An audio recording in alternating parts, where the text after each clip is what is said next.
Shadow Slave, Chapter 52. Clarity. Suspended on the brink of nothingness, Sunny came to a dreadful realization. He was about to die. His thoughts moved sluggishly, wrapped in a heavy fog that dulled all sensations. Emotions were muted save for one raw, unrelenting fear.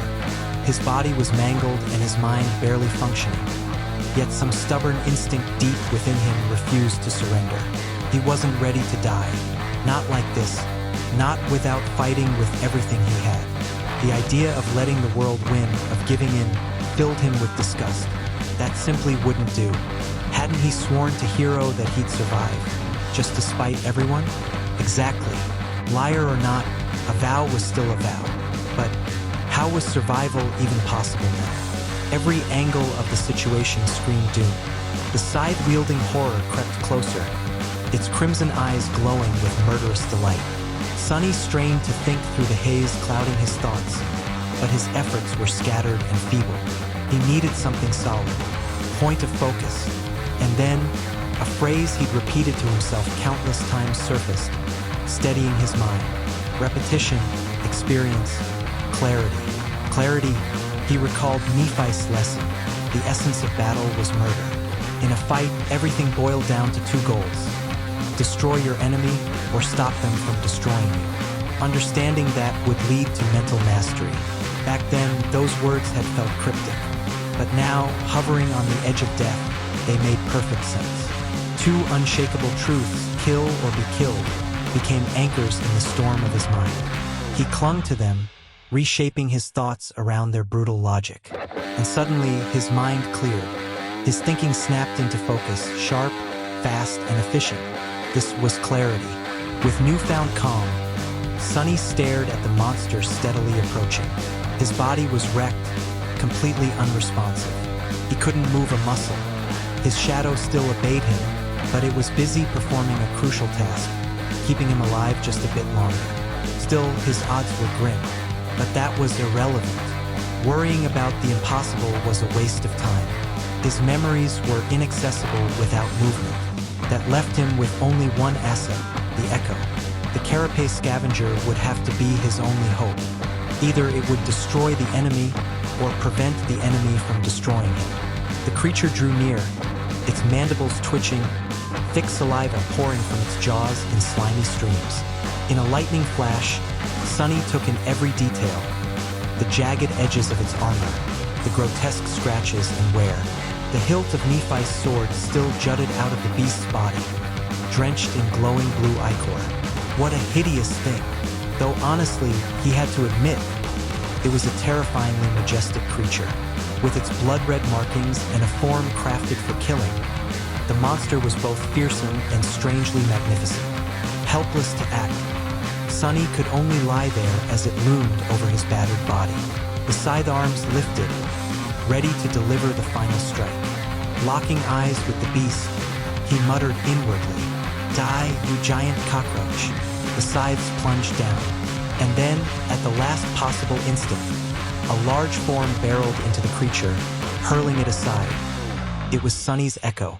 Abandoning any concern for self-preservation, the scavenger tangled itself with the monster in a violent whirl of limbs. Though smaller and weaker, its mad frenzy and sheer recklessness briefly caught the enemy off guard. Pincers clashed against Carapace in a chaotic flurry.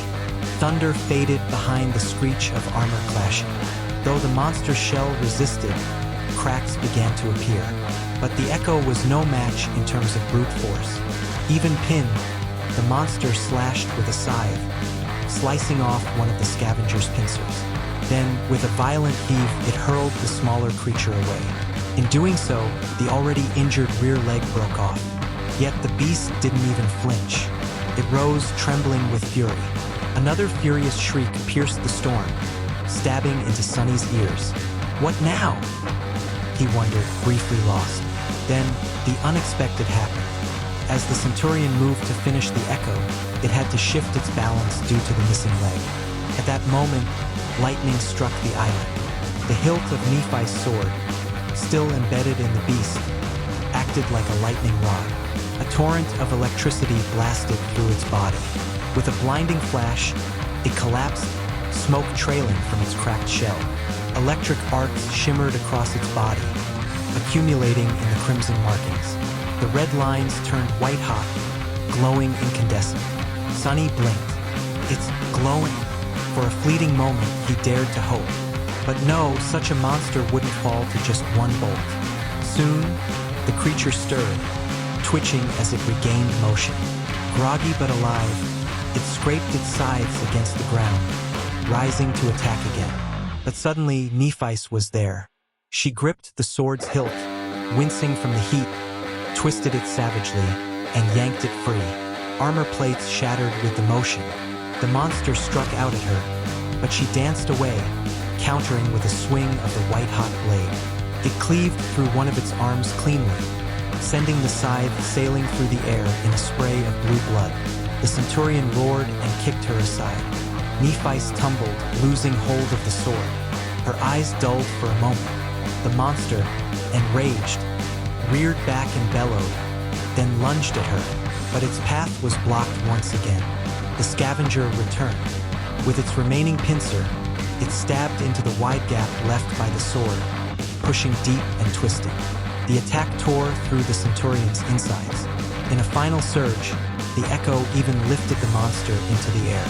The beast retaliated, stabbing the echo through the chest with its scythe. Then both froze. The scavenger let out one last defiant cry and ripped the monster's torso free from its shell.